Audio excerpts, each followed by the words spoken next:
The sun dipped low over the wide, golden plains of the west, casting long shadows over the sprawling property of Clayton Hale. His mansion, 3 stories of carved wood and polished stone, stood in the heart of it all, regal and silent, built with the finest craftsmanship money could buy. The house boasted tall oak doors, hand-woven rugs from overseas, and chandeliers that sparkled like starlight. Yet, despite all its beauty, it felt like a shell, too large, too quiet, too empty. Inside, Clayton moved through his routine like a ghost. Each morning began the same. He brewed dark coffee in a silver pot, stared out at the frost-covered fields, and took a solitary ride through his land. His stables were full of strong horses, his barn stocked with grain, and his accounts overflowing with more wealth than most men in the county. And yet, his footsteps echoed through empty halls, as if the walls missed laughter and life. The living room was a shrine to what money could buy. Deep leather chairs arranged around a stone fireplace, a decanter of aged whiskey always half full, paintings from traveling artists decorating the walls. The fire cracked softly in the evenings, but no one sat across from him. No voice answered when he spoke to the silence. The luxury, instead of comforting him, seemed to mock his solitude. Clayton was not old, but he carried years in his eyes. His face, rugged and handsome, was carved by sun and sorrow. He hadn't always been this way. Once, there had been a fiancé, a wedding date set, a room upstairs painted in soft pastels of family he hoped to build. But time and choices had turned the future into silence. She had left him, and with her departure, he had locked the door to that room, and to his heart. His ranch hands respected him, but never lingered. The townspeople nodded politely, but kept their distance. No one knew him well enough to ask how he was doing. He kept it that way. Emotions had no place in business. And Clayton was a man of efficiency. He managed cattle, not companionship. He maintained buildings, not bonds. And yet at night, when the fire dimmed and the whiskey dulled the sharp edges of his thoughts, a heaviness settled over him. He would lean back in his chair, gaze into the flames, and wonder if life would always be this quiet. Was this what he had worked so hard for? Acres of land, stables full of horses, and not a soul to share it with? He never complained, not aloud. But the silence itself was a kind of sorrow. In that massive house, footsteps faded fast. Laughter echoed too long. Even his dog, Old Duke, had passed last winter. Now only the wind kept him company, whistling through the rafters, reminded him of all the things he had and all the things he didn't. Clayton closed the heavy curtains as the last streaks of light disappeared behind the hills. Another day ended, just like the one before. He poured himself a glass of whiskey, sat by the fireplace, and stared at the flickering flames. And as the warmth brushed against his skin, he let the thought come again, the one that always came at this hour. The sky over town was heavy with dark clouds, the kind that threatened snow thick enough to swallow roads by nightfall. Clayton Hale had ridden into town earlier than usual, needing supplies before the coming storm sealed off the ranch. The streets were already thinning, shopkeepers drawing shutters and hitching horses with extra urgency. He had just picked up a shipment of feed and a new flask of whiskey when someone caught his eye. At the edge of the station platform, near the bench under the dim lamp, sat a figure bundled in a worn nurse's coat. She was curled up, arms wrapped tightly around herself, shivering violently. Her boots were damp, laces frayed. The nurse's white coat was smeared with dirt and melted snow. The wind cut through the air, sharp and merciless, and yet she didn't move, like she'd run out of places to go. Clayton slowed his steps, eyeing her with quiet curiosity. She looked young, maybe late 20s, but exhaustion aged her face. Her eyes were closed, her lips slightly parted, as if murmuring something to no one. He stood still for a moment, unsure why he hadn't already walked away. Then, without opening her eyes, she spoke in a trembling voice. "Please, I just needed warmth." The sentence hung in the air like breath in winter. Soft, fragile, honest. He could have walked away. It wasn't his problem. People passed through town all the time. Maybe she'd missed a train. Maybe she was trouble. Still, something about the way she didn't beg, didn't open her eyes, didn't even ask for help, just spoke the truth. hit him deep in the chest. "You got family in town?" he asked, voice gruff but not unkind. She shook her head. "No one here, nowhere else." There was a pause. The snow had begun to fall now, fat flakes swirling in the air like whispers. If he left her here, she wouldn't last a night. It wasn't charity. It was human decency. "Come on," he said at last. "You'll freeze here." She blinked, unsure she'd heard him right. But when he extended his gloved hand, she took it slowly, like she hadn't touched kindness in a long time. Her legs wobbled as she stood, and he had to steady her with one arm. His carriage waited nearby, the horses restless under the falling snow. He wrapped a spare-wool coat around her, wordlessly, and helped her up. She sat stiffly, clutching the coat like armor. As he climbed up and took the reins, the wind howled across the platform behind them. The ride back to the ranch was mostly quiet, save for the creak of leather and the soft breath of the horses. At one point she asked, "Why are you helping me?" Clayton kept his eyes forward. "Because you asked." That was all he said. By the time they reached the ranch, snow blanketed the ground. He helped her down, careful with her footing, and led her inside. The warmth of the hearth hit her face like sunlight, and for the first time since he found her, her shoulders dropped. Relief, however small, washed over her. He didn't ask her name that night. He didn't ask for stories or explanations. He simply handed her a thick blanket and gestured toward the fireplace. She nodded. "Thank you, sir." He replied without looking back, "You can call me Clayton." As he walked toward the back room to prepare another bed, he paused briefly. The house that had long been cold and lifeless now had something else, a presence. It wasn't yet joy. It wasn't yet purpose. But maybe, just maybe, it was a beginning. The fire crackled softly as Clayton ladled hot stew into a wooden bowl. He placed it gently on the table beside her without saying a word. She hadn't spoken much since arriving, only offering quiet nods, grateful glances. Now, seated near the fire with his thick wool blanket wrapped tightly around her shoulders, she looked smaller, like someone who'd been out in the cold for far too long, and still wasn't sure if this warmth would last. She reached for the bowl slowly, murmuring, "Thank you," before lifting it to her lips with shaking hands. He noticed she didn't eat with greed, but with restraint, as if she was used to rationing to uncertainty. Steam curled from the stew, and her face softened as she took in the taste. It was simple, hearty, potatoes, carrots, venison, but to her, it was a feast. He sat in the nearby chair, silent, watching the flames dance. For a long while, neither spoke. The wind howled against the windows, but inside there was a strange peace, quiet but full. After finishing the last spoonful, she finally spoke, her voice still rough from the cold. "I was supposed to start work. A job. Nurse for a ranch family outside of Casper." She clutched the blanket tighter. "They didn't show. Took the money for the train and left me." Clayton looked over, jaw tight. He didn't interrupt. He could hear the shame in her voice, the sting of betrayal that wasn't fresh, but still raw. "I waited. Thought maybe they were just late. But no one came." Then the snow started. She looked up at him, eyes tired but steady. "I would have died out there, wouldn't I?" He nodded once. "Most likely." She gave a bitter little laugh, like she was laughing at herself. "Would have been a real shame. Didn't even make it to my first paycheck." He didn't smile, but something tugged at him. Her dry wit in the face of what should have broken her. He stood, moving to grab another blanket from the closet. When he returned, she was staring into the fire again, lost in the flames. "This couch pulls out," he said simply. "Won't be fancy, but it'll be warm." She blinked, surprised. "You're letting me stay?" "For tonight," he said. Then after a beat, softer, "You're not walking anywhere in this weather." She looked like she might cry, but didn't, just nodded. "One night, that's enough." Clayton pulled out the couch, set down the extra blanket, and handed her a fresh pillow from the linen closet. He noticed her hands brushing across the cotton cover slowly, reverently, as if she hadn't touched clean linen in weeks.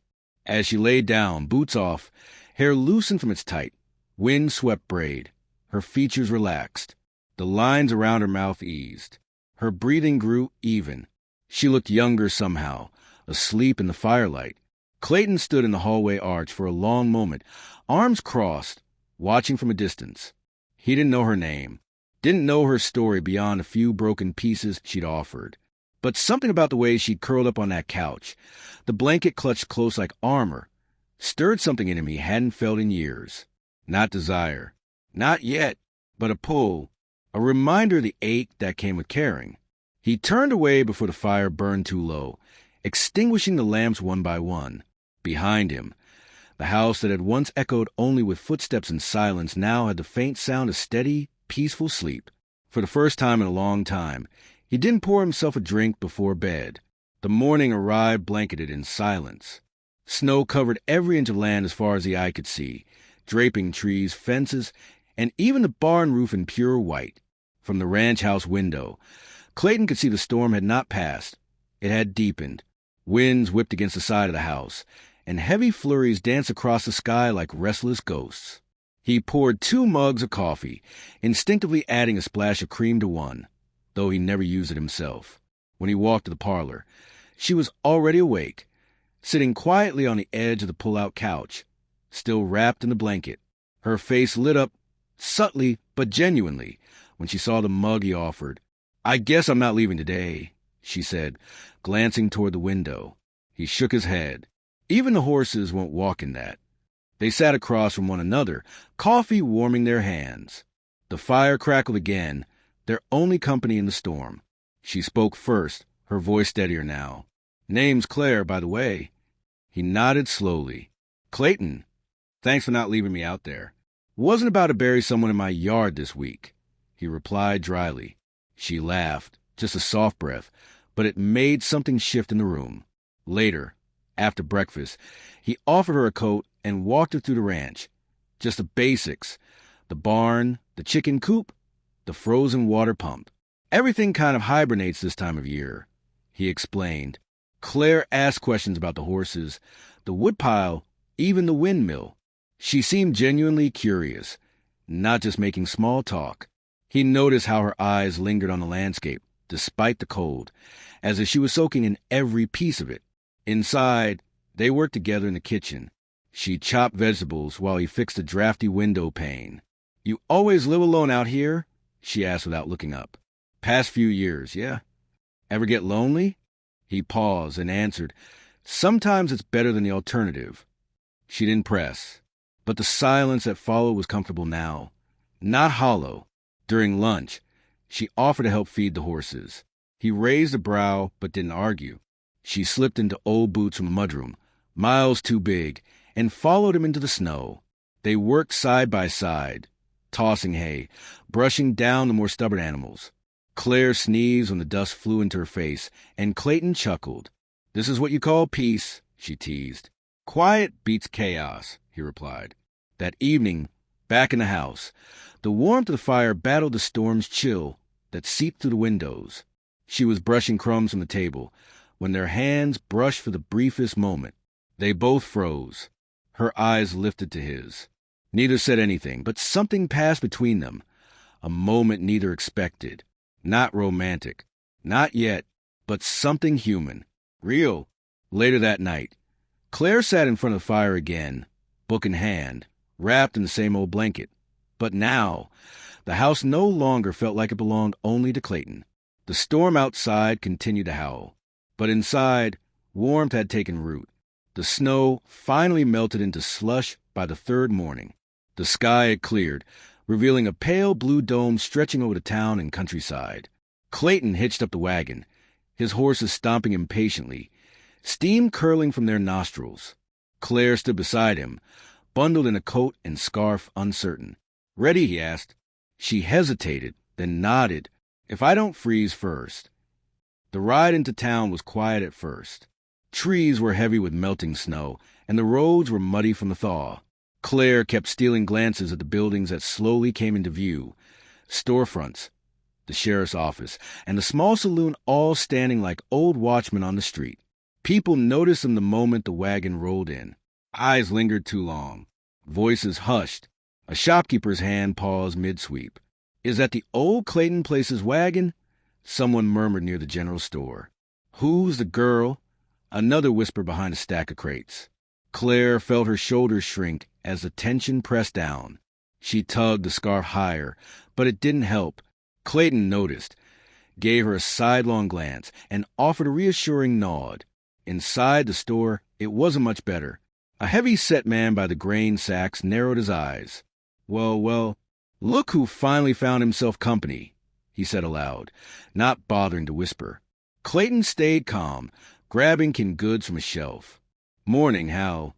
Hal smirked. She from the city? Or just passing through until the wheels read? Claire froze, her cheeks flushed with humiliation and something hotter, anger. Before she could speak, Clayton set the cans down, turned slowly, and looked Hal straight in the eye. She's a guest.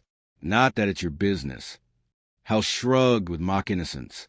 Just don't want a good rancher like you fooled by a pretty face and a sob story. The room tensed. Even the shopkeeper stepped back. Clayton's voice didn't rise. It didn't need to. You don't know her story. And I'd rather share my roof with someone honest and cold than someone bitter and warm. Hal grunted, but said nothing else. They finished their errands in silence. Outside, Claire walked quickly to the wagon, her eyes glossy. She clutched the basket of supplies tightly. I didn't mean to cause trouble. Clayton climbed up beside her, clicking the reins to set the horses moving. You didn't. Trouble's been living in that town long, before you arrived. But the things they said... He looked over, his face softening. Let them talk. That's all they're good at. We know the truth. That's enough. She nodded slowly, but the words clung to her. The ride home was quieter than the ride in. Later that evening, back at the ranch, she stirred Stu in the kitchen while he fixed a broken bootlace. Why'd you defend me like that? She finally asked. Because you deserved it. That's simple.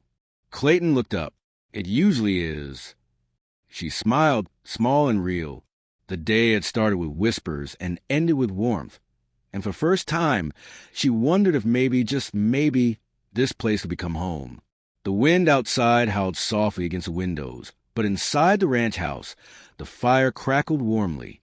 The golden glow lit the room in flickers, casting shadows that danced along the wooden walls. Claire sat curled on the couch with a wool blanket, a mug of tea resting between her palms. Clayton, across from her, leaned back in his worn leather chair, eyes fixed on the flames. The silence was not uncomfortable tonight. It was thoughtful, heavy, a silence that came not from lack of words, but from words that were hard to say. Claire broke it first, her voice just above a whisper. You ever feel like the past keeps breathing down your neck? Clayton looked up slowly. Every damn day. She stared into the fire for a moment longer before speaking again. I was supposed to be watching him. My little brother. He was only 9. I left the ward for 5 minutes to help a woman in labor down the hall. The fire started in the boiler room. They said it spread too fast. Her hands trembled slightly. She set the mug down. He didn't make it out. I never got to say goodbye. My parents blamed the hospital, but I blame me. Clayton didn't rush in with comfort. He just listened, and when her voice broke, he looked right at her, letting her see that he truly heard every word. I've carried that guilt with me for 3 years, she said. That's why I came west, to get away from the ashes. Clayton leaned forward, resting his elbows on his knees. I get it, he said finally. I was engaged once. Her name was Rosalie. We were together 6 years. I bought this ranch thinking we'd raise a family here. He paused. The fire popped loudly, like punctuation. Then one day, she left. Said she met someone who lived a more exciting life in Chicago. A banker's son. Fancy suits and city nights. She never looked back. I built this house for a future that never came. Claire's eyes met his across the firelight. Did it ever stop hurting? He shrugged. The ache dulls, but it never vanishes. They sat with that pain together. 2 strangers, once, now bound by old scars that no longer felt so isolating. Claire stood slowly, stepped closer to the fire, then sat on the rug between them. Do you ever wonder if we're meant to carry this much alone? She asked. Clayton leaned forward. Not anymore. Her eyes lifted to meet his. It wasn't the awkward glance of passing interest. It was something weightier, softer, vulnerable. For the first time, the silence wasn't filled with grief or fear. It was filled with understanding, and something tender forming slowly. Neither said anything more that night. They just sat, side by the fire, two souls who had been burned by the past, finally finding warmth in each other's company. The morning sun peeked through the frost-covered windows as the rich cowboy stirred from a light sleep. Something felt off. The quiet was too still. He walked toward the front of the house, and through the fog glass of the main door, he saw her, wrapped in her thin coat, a small bag in hand, walking away toward the front gate. His boots hit the wooden floor fast as he rushed outside, the cold biting into his skin. "Where would you go?" he called out, breath visible in the crisp air. She stopped, shoulders hunched. Her voice was low, trembling. "I didn't want to be a burden. You gave me shelter and kindness. That was enough." She didn't turn around. "I've always survived on my own." He walked closer, his voice softer now. "This house, it was full of things but empty of life. Until you came." She finally turned to face him, and there in her eyes was both pain and surprise. He stepped closer and added, "If you leave, it'll go back to being just a house." In that silent, snow-covered morning, they stood just inside the gate. For a long moment, they said nothing. Then, as if words were no longer enough, he pulled her into a quiet, sincere embrace. She didn't resist. The snow continued to fall, but the chill didn't reach them. "I'll stay," she finally whispered, "but not as charity. Let me work. Let me earn my place." He nodded, understanding completely. She wasn't someone who wanted saving. She wanted to belong, to contribute. The rest of the day passed with a different rhythm. She helped gather eggs, fed the horses, and began tidying the storeroom without being asked. At one point, he stood at the barn door, watching her laugh softly when one of the goats tried to nibble her coat. He smiled without even realizing it.